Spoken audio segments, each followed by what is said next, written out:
Vamos abrir nossa Bíblia em João, capítulo 2, o versículo 10. Meus irmãos, no final de 2017, precisamente 23 de setembro de 2017, eu e Carol, minha esposa, casamos. Graças a Deus. Eu levei aproximadamente 1 ano e meio para conquistá-la. Não foi nada fácil. Foram muitas idas e vindas, vocês não fazem ideia. Eu precisaria de um tempo de outra pregação para contar a história da conquista de Carol. Foi algo realmente que parece coisa de filme, mas fica para outra oportunidade.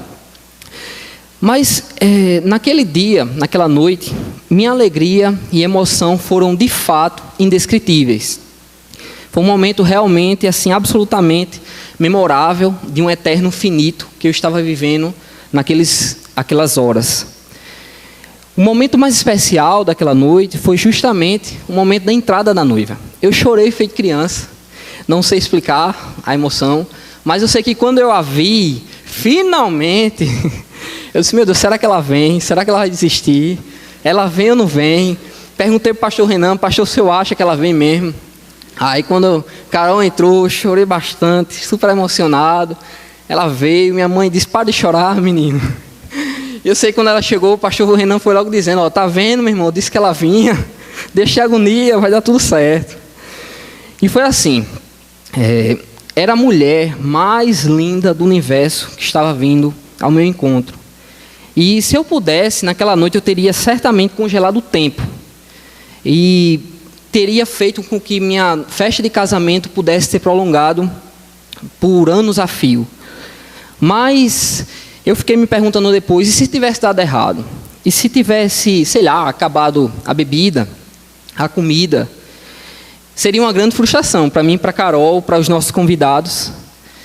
E nesse texto que a gente vai ver hoje, a gente vai ver que Jesus, em uma festa de casamento, em que faltou vinho, ele operou um sinal, trazendo para si a responsabilidade de dar continuidade a uma festa.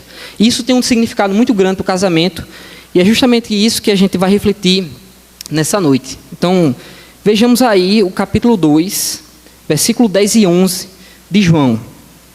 Diz o seguinte, ele disse, todos costumam pôr primeiro o bom vinho, e quando já beberam fartamente, servem o inferior. Tu, porém, guardaste o bom vinho até agora. Com este, deu Jesus, em princípio, a seus sinais em Caná da Galileia. Manifestou sua glória e os seus discípulos creram nele. Meus irmãos, Jesus, sua mãe, seus discípulos tinham sido convidados a uma festa de casamento em Caná da Galileia, como diz o texto. A cultura da época dava muita ênfase à família e à comunidade, mais do que o indivíduo, diferente daquilo que a gente passa por experiência na nossa sociedade, da influência, da liberdade do indivíduo. Aquela comunidade, ela se preocupava muito mais com relacionamentos mais sérios, vínculos comunitários mais próximos e mais, digamos assim, com mais liga. O sentido da vida era ser bem-sucedido como marido e como esposa, como filho, como pai, como mãe, e não propriamente profissionalmente falando. Para o noivo e para a noiva, o casamento era o maior acontecimento de suas vidas pessoais. Assim, a festa do casamento durava pelo menos 1 semana, de conversas, danças, canções e muita comida e muita bebida. Celebração realmente intensa por 1 semana. O texto, então, ele relata em dado momento daquela festa de casamento que Jesus estava lá com seus discípulos e sua mãe, em que faltou vinho, faltou, de certo modo, a alegria da festa, aquilo que dava o sorriso para a festa. E muito provavelmente isso aconteceu logo no começo, ali no primeiro ou segundo dia daquela festa, e ainda você tinha o quê? Uns 5 dias, provavelmente, de festas, pelo menos, para poder terminá-la efetivamente. E aquela festa ia acabar, já que não haveria vinho, né? Não haveria a felicidade daquela festa. Jesus, então, ele opera o primeiro sinal do seu ministério. Isso é muito marcante, porque isso traz uma pergunta para a gente: qual o significado desse gesto de Jesus nesse momento? O que isso tem a ver com a vida e a obra de Cristo na terra? Ele operar o primeiro sinal em uma festa de casamento. E a gente vai perceber que Jesus está mostrando que ele é o Senhor de um casamento e que ele é a alegria de um casamento. Tanto no sentido terreno, naquilo que a gente vive hoje na nossa vida, no sentido, digamos assim, dessa vida realmente que a gente tem curta nessa terra, quanto no sentido da era vindoura, da festa vindoura que nos está prometida em Apocalipse. E a gente vai perceber isso nesse texto. Um detalhe de início é pontuar que o texto que a gente leu, no versículo 11, fala que Jesus fez um sinal. E um sinal é diferente de um milagre. Um milagre é um acontecimento extraordinário que Deus age, fora daquilo que se está esperando, dentro da ordem natural das coisas. Deus age mudando aquilo ou operando determinada maravilha. Então isso é um milagre. Um sinal não. Um sinal, ele é um símbolo. Ele é um significado de alguma coisa. E de alguma coisa, uma demonstração de alguma coisa que está por vir. É uma antecipação, é uma foto que antecipa algo muito maior que está lá na frente, prometida para o povo de Deus. Então Jesus estava não simplesmente operando um milagre. Jesus estava operando um sinal. E isso tem um significado enorme, porque João constata que ao fazer isso, ele estava revelando sua identidade, que João que coloca como termo glória. Jesus estava mostrando aquilo que ele é em seu mais pleno esplendor de glória, no reino do celestial, e ele estava tirando uma foto daquilo, imprimindo e mostrando para aquelas pessoas naquele momento da festa do casamento. Algumas pessoas acham isso bastante desimportante. Acham como é que pode Jesus ter operado o primeiro sinal em uma festa de casamento. Mas esse texto, meus irmãos, tem tanta coisa importante para se dizer. E eu queria que você prestasse bem atenção e me acompanhasse nesse texto. Do versículo 1 ao versículo 5, nós vemos que Cristo, ele se mostra e se revela como o Senhor do casamento. No verso 3, Maria chega a Jesus e relata que o vinho tinha acabado. E já quando é no verso 4, Jesus vai e responde assim: mas que eu tenho contigo? Diz isso a Maria, sua mãe. E a ideia que Jesus está colocando é mais ou menos o seguinte no original: mulher, por que você está me envolvendo nisso, querendo me envolver nisso? E Jesus já justificativa: a minha hora ainda não é chegada. E hora, dentro do contexto do Evangelho de João, indica o momento da morte de Jesus. Então veja, a gente tem uma informação aqui extremamente importante. Jesus, o Senhor não vai, tipo assim, olha, o vinho acabou. O que eu tenho a ver com isso? Como Jesus dissesse assim, e o que eu tenho a ver com isso? A minha hora não chegou, a hora da minha morte não chegou. E o que então que Jesus está querendo dizer, ligando esse momento do fato do vinho ter faltado e a sua morte ou a sua hora, como ele coloca, como João coloca? O que Jesus está dizendo é mais ou menos o seguinte: por que você está me contando que acabou o vinho? Eu não estou pronto para morrer. É como se Jesus dissesse: o vinho que eu quero trazer para vocês de uma alegria eterna, não chegou o momento de eu derramar, de eu entregar a vocês, porque a minha hora ainda não é chegada. Olha só como Jesus dá uma resposta apontando para algo de um valor muito profundo, para que aquelas pessoas percebessem, e obviamente não, mas pelo menos a gente especula, né, que é muito provável que Maria não tenha compreendido o que Jesus estava querendo dizer com hora naquele momento precisamente. Mas Jesus está então indicando que para trazer alegria ao mundo, havia um momento para que seu sangue fosse derramado. É como se ele pensasse: eu vim ao mundo trazer alegria, mas minha mãe, preste atenção, eu tenho que morrer para trazer alegria a vocês. É como se Jesus estivesse dizendo: eu posso trazer alegria ao perder a minha alegria, vivendo uma vida solitária e incompreendida, indo para a cruz e morrendo no seu lugar. A minha hora, minha mãe, não é ainda chegada. Então Jesus está apontando para a morte dele, dizendo que realmente não era aquele momento que ele deveria morrer. Mas Maria continua, muito provavelmente, não entendendo precisamente e tão profundamente o que Jesus estava apontando. E ela, já no verso 5, ela vai dizer: fazei tudo quanto ele vos disser. sem maiores conversas, sem maiores perguntas ao que Jesus estava querendo dizer com aquilo. Ela já diz, olha, faça o que ele disser, que isso é que realmente vai resolver essa festa de casamento. Então perceba, Maria manda que obedeçam à pessoa de Jesus, e Jesus atende ao pedido de Maria, não porque ela era sua mãe, mas, na verdade, como parte de sua obra messiânica. De modo soberano, Cristo permite que a pergunta de Maria, o questionamento de Maria, leve-o a revelar a sua glória. Não porque ela era mãe dele, mas pelo fato de que Cristo era aquele momento que Jesus faria o primeiro sinal determinado por Deus. Então, o primeiro aspecto, meus irmãos, de um casamento cristão é que Cristo seja Senhor desse casamento. É necessário fazer, como Maria disse, faça o que ele disser. Então, o casamento, assim como aqueles noivos que estavam ali presentes deveriam entender, nós devemos também compreender que o aspecto central de um casamento é fazer aquilo que Jesus manda. Talvez você pergunte, e talvez você diga, mas isso é muito óbvio. Como cristão, não só num casamento, em qualquer relacionamento e tudo que eu faço, eu tenho que fazer aquilo que Cristo, que Deus permite, aquilo que Deus manda. Mas aqui tem algo muito importante, que é o fato de que Cristo ele vai dar sentido e ele vai conservar um casamento cristão. É Cristo como Senhor que guarda, que preserva um casamento cristão do começo ao fim. Agora veja, nós estamos num contexto de vários jovens conservadores cristãos no nosso país.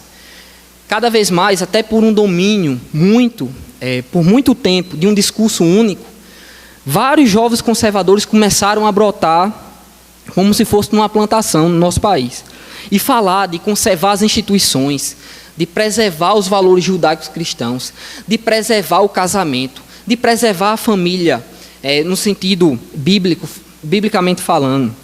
Porque isso é contra o discurso revolucionário que quer reiniciar o mundo de uma hora para outra, de acordo com o seu bel prazer.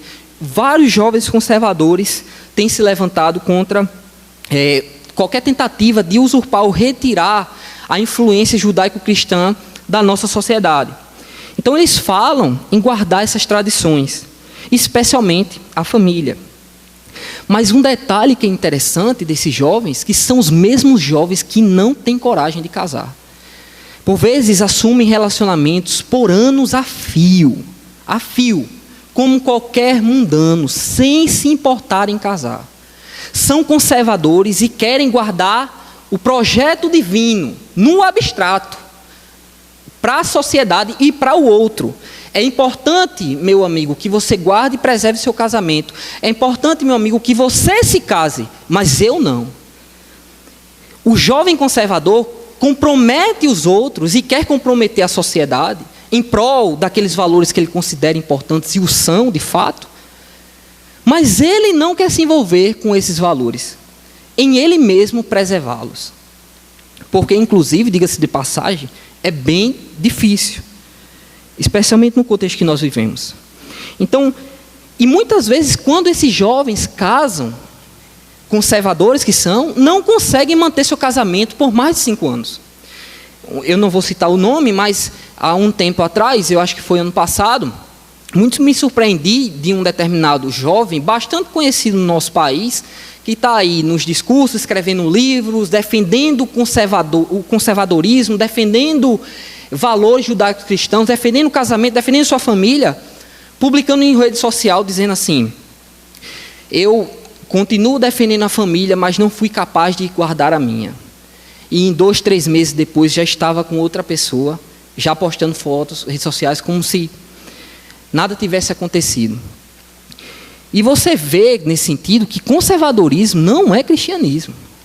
O fato de você preservar e valorar determinado conceito e determinada instituição na nossa sociedade não indica que Cristo é soberano sobre aquela instituição e sobre o seu pensamento referente àquela instituição.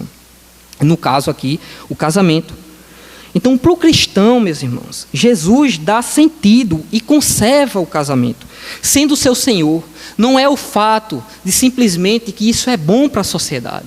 Para o cristão, ele se submete ao senhorio de Cristo. E isso é extremamente diferente, porque ele não vai prestar só contas ao fato de guardar os valores, mas ele vai prestar contas de que se isso de fato está glorificando a Deus. Então, antes de querer mudar o mundo em abstrato, em conservar um mundo que está piorando, está tendendo à entropia, à autodestruição, consiga alguém para amar, para cuidar e proteger diariamente. Seja você mesmo essa pessoa que conserva, que guarda a sua família. E peça para que Cristo seja Senhor, que guia e que conserva o seu casamento, futuro casamento. Submeta a Cristo o seu casamento, não ao conservadorismo. Porque conservadorismo é idolatria também. O casamento pode se tornar um ídolo abstrato, que você idealiza como se fosse aquilo que vai guardar a sociedade de se autodestruir. Isso pode se tornar um ídolo, como para muitos tem se tornado. E ali mesmo essas pessoas veem os seus casamentos sendo destruídos pelo vento do tempo. Porque não é Cristo, muitas vezes, que está no centro, guardando aqueles casamentos. Então, é uma primeira implicação desse texto. Jesus é soberano sobre o casamento. Não é simplesmente pelo fato de um casamento ter um valor em si, tem, mas é o fato de Cristo de cima que sustenta e guarda e conserva o casamento. Agora você talvez também tenha pessoas aqui que pretendem ficar solteiro. Cuide de seu coração, para que a sua intenção não seja construir um império para si e viver conforme a sua vontade. A solteirice bíblica, a escolha de permanecer solteiro na Bíblia, deve levar e traz uma responsabilidade tremenda para quem é solteiro, que é a de se dedicar mais ainda à obra de Deus, por ter mais tempo e por ter mais dinheiro sobrando, teoricamente, para doar mais. Então perceba, a solteirice não pode levar em consequência de jovens que são conservadores no valor de guardar o casamento em abstrato, mas que querem viver dentro das igrejas como liberais. Não querem casar porque não querem prestar contas para o seu cônjuge, não querem ter ninguém para dar satisfação, não querem ter uma conta para pagar no outro mês, a cada mês. E aí querem construir e trabalhar para construir profissões como impérios na sua vida. Para quem? Para quê? E são perguntas importantes. Eu não estou dizendo que alguém não pode ter essa escolha de ficar solteiro. Biblicamente isso é possível. Mas isso traz tremendas responsabilidades sobre você. Tremendas responsabilidades. Então, desconfie do seu coração. De qualquer motivação que queira levar você a ficar solteiro, simplesmente para fazer o que você simplesmente quer. Reger a sua vida conforme a sua vontade. Certamente, e muito provavelmente, você como solteiro vai ter mais condições, se morar na casa do seu pai, não ter a conta de água, de luz, a feira para fazer todo mês, ter mais condições para gastar com você mesmo. Tome cuidado com isso. Isso pode ser muito perigoso. Você pode acabar tornando-se senhor da sua vida e se tornar tão liberal quanto as outras pessoas que estão aí fora, que querem liberdade. Ah, mas aí eu não vou sair por aí namorando com um e com o outro, ficando com um e com o outro. É uma espécie de liberalismo cristão, né? Eu faço a escolha para eu mandar na minha vida, não prestar satisfação a ninguém, nada do tipo, mas eu não me dedico mais à obra do Senhor por conta disso. Eu simplesmente quero fazer o que eu quero, ainda que eu não saia por aí ficando com um e com o outro, como o mundo faz. Dou aquela tonalidade à minha solteirice, a tonalidade evangélica, digamos assim, ou conservadora que seja. Tomem cuidado, tanto os que vão casar, tanto os que pretendem ficar solteiros. Cuidado, cuidado. Há perigo em todo lugar para o nosso coração. O casamento, então, não é preservado por simplesmente ser uma instituição tradicional valiosa. Só quando Cristo é Senhor do casamento, Deus é glorificado no casamento. É sua obra que sustenta o casamento em meio a um mundo que percebe a união de cônjuges como sendo algo aprisionador e sem alegria. Então, o casamento, nós sabemos amplamente disso aqui, que cada vez mais tem sido percebido como sendo uma jaula para prender pessoas em um relacionamento até o fim da vida. Mas essa não é a perspectiva bíblica. O casamento, de acordo com as Escrituras, também traz alegria. Quando Cristo é Senhor do casamento, Ele traz alegria para o casamento. E é isso que a gente consegue perceber também nesse texto que nós estamos vendo, do verso 6 ao verso 11. Cristo é a alegria do casamento. Perceba, do verso 6 ao verso 7, Jesus usou 6 talhas, que na verdade são grandes, o termo que é usado na tradução, né? 6 talhas, que são grandes vasos de pedra que os judeus utilizavam para a purificação cerimonial. E Jesus usa essas talhas para transformar água em vinho. Calcula-se que, somando essas 3 talhas, você teria aproximadamente 500 litros de vinho, depois, obviamente, ter sido transformado de água para vinho. Perceba, é muita bebida para muita alegria, percebe? Até o fim da festa, para 5 dias. Então Jesus vai fazer esse milagre de pegar esses elementos, esses grandes vasos, recipientes, para mandar com que os serventes coloquem água e transformá-los poderosamente em vinho, ok? Fazendo com isso, fazendo o seu primeiro sinal. Agora tem um detalhe nisso aqui. O Antigo Testamento, ele prescreve vários ritos e regulamentos para purificação e limpeza física que apontavam para a nossa necessidade de purificação dos nossos pecados. Tranquilo? Todos nós sabemos que no Antigo Testamento, quando alguém morria e outra pessoa o tocava, ficava impuro. E precisava se lavar com água para poder se apresentar a Deus, apresentar sacrifícios. Todas essas questões cerimoniais. Qual o detalhe? É que muitas vezes nesses ritos de limpeza espiritual com água, se utilizava justamente essas talhas, esses grandes vasos de barro. E Jesus então ele pega esses vasos que eram usados para purificação cerimonial e os usa para transformar água em vinho. Isso tem um significado tremendo nesse texto. Por quê? Porque Jesus, ao usar vasos utilizados para purificação cerimonial, ele revela ter vindo ao mundo realizar aquilo para o que apontavam as leis cerimoniais e sacrificiais do Antigo Testamento. Jesus está mostrando que ele é poderoso para transformar a água cerimonial da antiga aliança em vinho que representa o seu sangue da nova aliança. Jesus está, por isso que isso é um sinal. Por isso que é um sinal. Ele está mostrando que ele está fazendo a passagem da antiga aliança, da antiga ordem cerimonial, para basear a relação com Deus no seu próprio sangue, representado pelo vinho. Então, Jesus é quem transforma a velha ordem de purificação cerimonial, de água, em uma nova ordem, no seu sangue, vinho. Olha que beleza, meus irmãos. Olha que riqueza nós temos nesse texto. Em um momento de casamento, Jesus faz o sinal da passagem da antiga aliança para a nova aliança. Olha como isso é profundo, bonito e de valor assim que a gente não consegue perceber tão profundamente se a gente passar por cima do texto. Jesus está mostrando então que ele é poderoso para transformar uma ordem cerimonial, muitas vezes formal, em algo cheio de alegria, baseado no seu sangue, representado no vinho.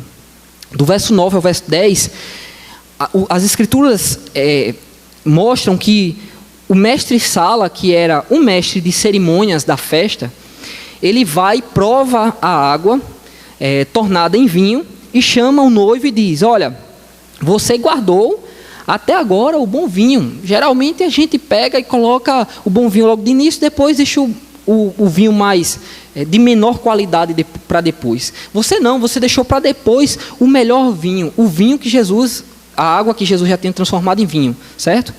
Então você guardou para o final o melhor vinho. O mestre-sala, que deveria ter guardado as condições da festa, deixar tudo em ordem, o papel dele era só esse, o mestre-sala falhou. E para os noivos teria sido, a falta do vinho teria sido uma profunda vergonha, porque a festa teria que acabar logo no começo. E a alegria daquele casamento acabaria logo ali, naqueles primeiros dias de cerimônia. Mas Jesus está ali e ele livra os noivos dessa vergonha.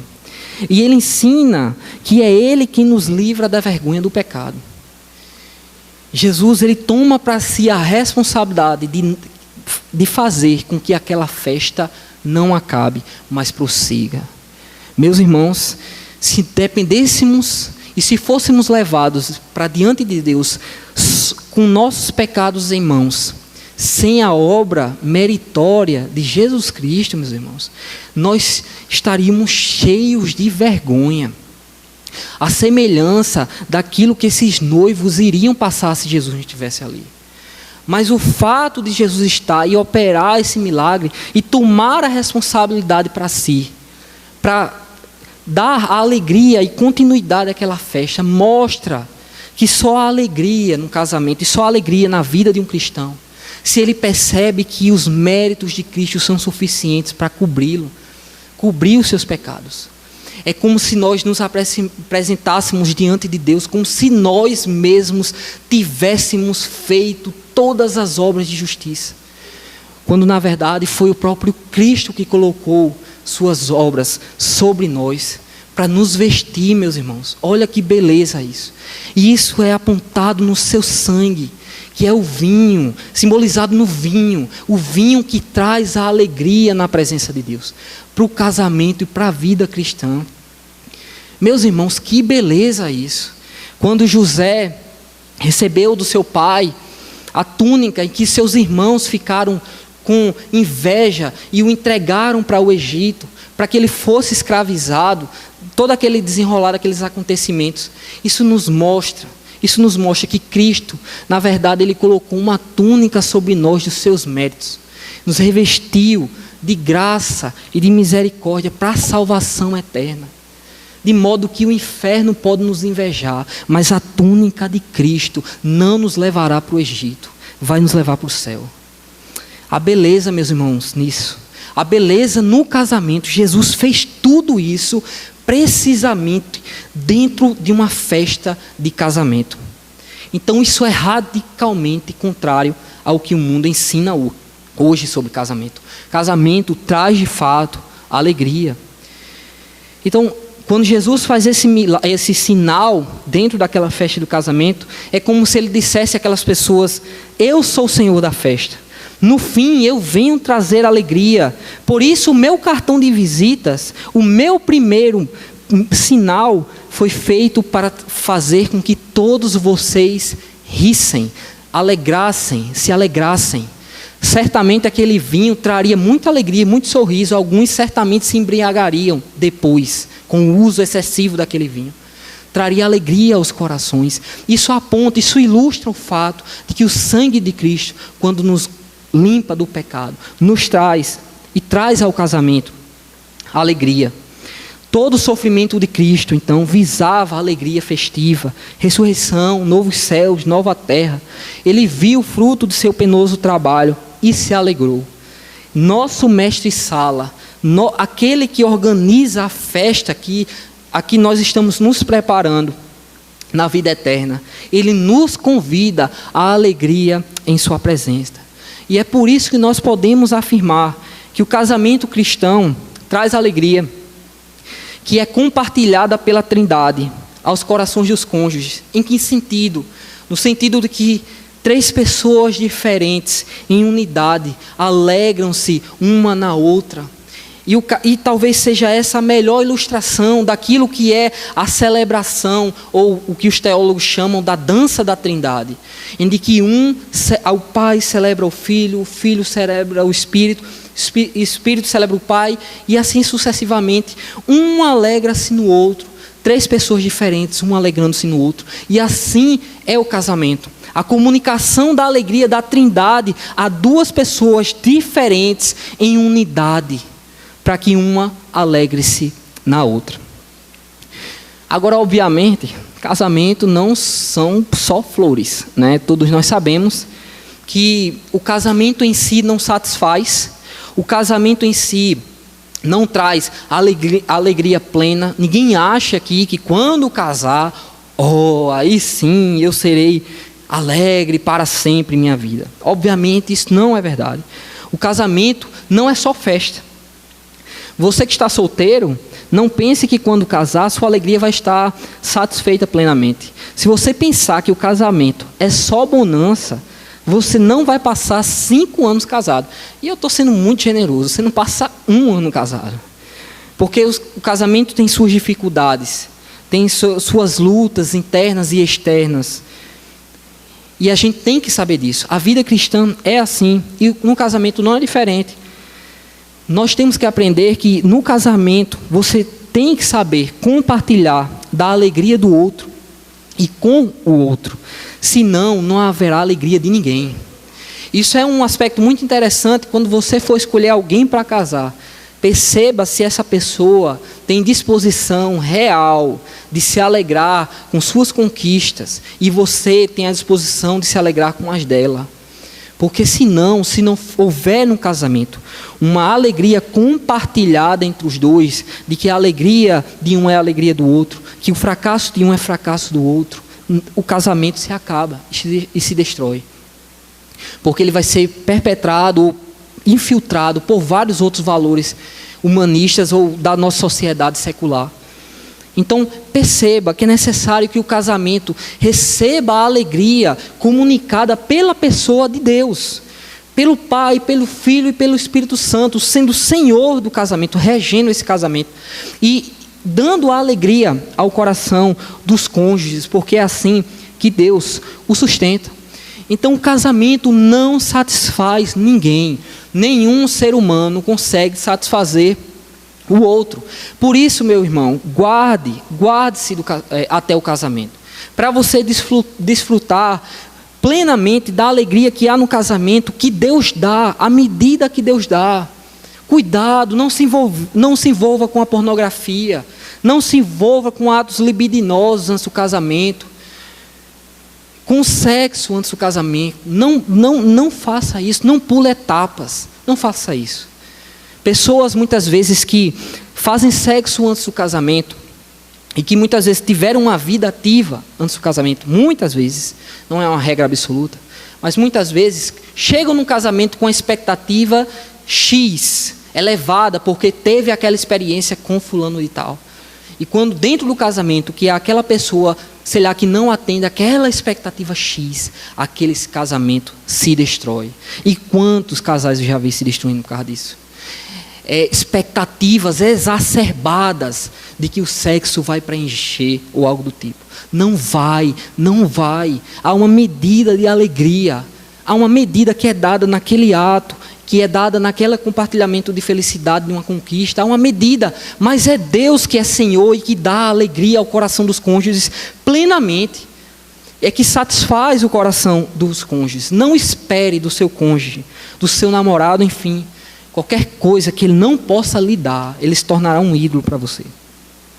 E é nesse sentido que a nossa alegria, que nos satisfaz, reside na pessoa de Cristo. E que no fim dos tempos, e aqui há um aspecto bastante bonito, de que Jesus agiu como mestre-sala daquele casamento. Naquele momento, faltou vinho, transformou água em vinho. Mas Jesus, na era vindoura, na festa vindoura, nas bodas do Cordeiro, num casamento que nos está guardado, em que a noiva terá um encontro com seu noivo, a noiva, a igreja, terá um encontro com o noivo, Jesus. Jesus não simplesmente será um mestre-sala, alguém que vai organizar os preparativos do casamento. Ele será a figura central, o próprio noivo que vai estar esperando seu povo. Olha que beleza nisso. Jesus não simplesmente organiza uma festa, ele é central na festa. Ele é um noivo a quem nós estamos indo ao encontro. Meus irmãos, que beleza é isso? Então deleite-se na pessoa de Jesus Cristo. Jesus se colocou no meio de toda a alegria da festa do casamento e absorveu para si a dor que se aproximava pelo fato da falta da alegria, pela falta do vinho. E hoje eu e você, em meio à correria da vida, em meio a perdas da vida, em meio ao sofrimento da vida, nós devemos absorver de Cristo a alegria que nos mantém de pé na vida cristã até o fim. E é essa vida que nos faz vibrantes, bebermos em alguma medida a alegria da vida vindoura, da festa vindoura que nos está guardada. Então, essa mensagem é sobre casamento, é sobre alguns aspectos que nós devemos considerar sobre casamento, mas essa mensagem também é sobre transcendência, é sobre satisfação em Deus, é sobre você hoje pensar e avaliar seu coração. O que de fato ele entende como sendo a satisfação plena ou a alegria plena? Você acha, de fato, que quando você namorar, noivar e casar, você será realmente satisfeito? Não será, meus irmãos. Nós fomos preparados e feitos por um Deus que só Ele mesmo pode nos satisfazer. Só Ele mesmo pode nos dar alegria. E é essa visualização hoje que nós precisamos ter, de que Cristo está como noivo nos esperando para a festa que Ele já preparou e garantiu pelo seu sangue. E isso aqui é bonito. Isso aqui é bonito. Isso aqui é vida cristã, meus irmãos. Isso é o centro da vida cristã. O primeiro sinal, então, de Jesus foi a transformação de água em vinho em Caná da Galileia. E isso significou, como eu disse, a transformação da velha ordem, que foi simbolizada nos jarros de pedra, usados para a purificação. E essa transformação desembocou na nova ordem, no sentido de que o sangue de Cristo nos garante uma aliança eterna com Deus. Uma aliança por meio dos méritos e da obra de Jesus Cristo. Então Jesus Cristo é o Senhor do casamento. Ele significa, ou seja, dá sentido ao casamento. Ele conserva o casamento e ele se coloca como sendo Senhor soberano sobre o casamento. Ele que traz alegria aos cônjuges para sempre. Certamente eu não tenho condições, ou muito menos a pretensão de satisfazer o coração da minha esposa para sempre.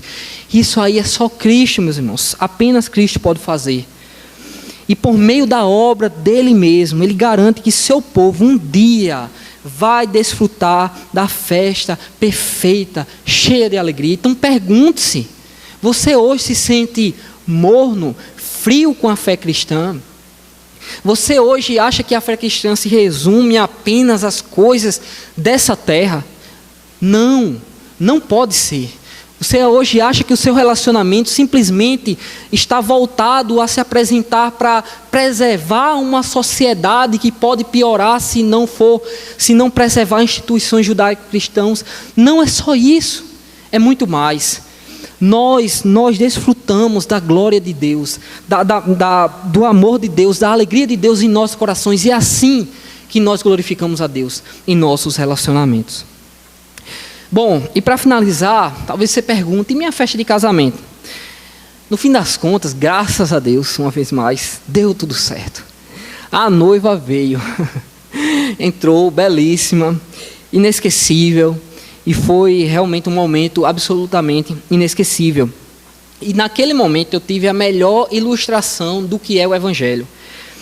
Porque eu pude ver de que Deus encheu o meu coração de alegria e se fez Senhor sobre o meu casamento com a minha esposa. E assim como Carol, naquele dia, chegou a mim, belíssima, né, vestida de branco, representando a pureza em que Deus nos guardou nesses anos todos. Naquele momento que ela entrou, eu pude perceber de que isso é uma pequena foto, pequena ilustração, talvez até um pouco embaçada, daquilo que vai acontecer no futuro. E que nós, não haverá nenhum tipo de temor ou possibilidade de que essa noiva não chegue pura e imaculada, sem pecado, sem ruga, sem nada, no caminho ao Senhor e Salvador Jesus Cristo. Ele já atraiu e atrai o seu povo com laços de amor, os prende e os guarda, e os enlaça por meio do seu sangue, os ligando a Deus para sempre. E essa certeza que a gente tem, que um dia a gente vai estar, digamos assim, de brancos, vamos tentar visualizar, adentrando no reino dos céus, para um encontro para sempre, cheio de alegria com o nosso noivo. E isso a Bíblia chama de bodas do Cordeiro, sabe, desfrutar do paraíso com o nosso Senhor, e alegria e banquete para sempre. O vinho, se a gente pode dizer assim, que estará lá, o mais precioso, é a nossa lembrança do seu sangue que nos resgatou aqui na terra. E graças a Deus por isso, meus irmãos. Glória a Deus por Jesus Cristo. Ele é tudo o que nós temos. Tudo isso vai passar, toda essa era vai passar. E tudo que a gente faz no casamento ou fora dele, o que realmente fica é aquilo que glorifica a Deus. Amém? Eu termino lendo rapidamente, por costume, um pequeno texto baseado na canção de C.S. Lewis, escrita por Brooke Fraser. Ela é uma cantora que hoje em dia está no Hillsong. E ela escreveu uma bela canção, e eu extraí alguns aspectos dessa canção, escrevi um texto. E eu peço que você feche seus olhos, baixe sua cabeça. Eu vou ler e a gente vai terminar orando esse momento. Se nós encontramos em nós mesmos desejos que nada neste mundo pode satisfazer, só podemos concluir que nós não fomos feitos para viver aqui. Fizeste-nos para ti, ó Deus, e o nosso coração está extremamente inquieto enquanto não estiver em ti, enquanto a gente não chegar aí. O Senhor nos projetou para uma satisfação maior do que esta terra. O Senhor nos projetou para um lugar de perpétua alegria em tua presença. Por enquanto, porém, ó Deus, nós estamos aqui, e nós continuamente suspiramos com toda a criação. Nós suspiramos até que a esperança venha e chegue a nós. A verdade é que não ficaremos aqui por muito tempo. Portanto, meus irmãos, respiremos o fôlego que nos resta, porque logo em breve a esperança chegará e o dia perfeito brilhará. Graças a Deus por isso. Senhor, muito obrigado por tua palavra. Às vezes a gente lê textos na tua palavra e não percebe que há tanta glória e majestade ali, Senhor. Há tanto significado, tanta beleza para o casamento e também para a vida de solteiro, que nós podemos desfrutar, ó Deus, hoje da tua presença, Senhor. Isso é o que mais importa, mais interessa. Essa é a única maneira de nós glorificarmos o teu nome. Essa é a única maneira de nós guardarmos o nosso casamento, Senhor, que é atacado cotidianamente. A nossa pureza, inclusive na vida de solteiro, é atacada todo o tempo, Senhor. Mas é a tua presença, Senhor. É quando o Senhor está conosco, se o Senhor se manifesta em nosso coração. O Senhor está ali, renovando a nossa esperança, a nossa alegria, Senhor, nos fazendo transcender, para que a gente não pereça, para que a gente não tropece, para que a gente não desista, Senhor. Meu Deus, lembre-nos do Evangelho, Senhor, que nos faz vibrar, do Evangelho, Senhor Deus, que gera comoção, quebrantamento, arrependimento, Senhor. Por favor, Senhor, tenha misericórdia, porque muitas vezes nós olhamos, ó Deus, para o casamento como o mundo olha, mas também nós olhamos para o Evangelho como o mundo olha, como uma mensagem, como outra qualquer, que fala de salvação e de uma redenção abstrata, que não tem implicações sérias para a alegria no coração. Por vezes, Senhor, de maneira pecaminosa, reduzimos a nossa fé a questões de moral, a questões de ética, como se toda a vida cristã fosse simplesmente viver uma vida como cheia de pudor, cheia de regras, para se guardar, e falta a alegria, falta o quebrantamento, falta a graça no coração. Falta, Senhor Deus, aquilo que Jesus tinha, aquele desejo de glorificar o Senhor vibrante o tempo todo no coração. E por vezes caímos na frieza, Senhor.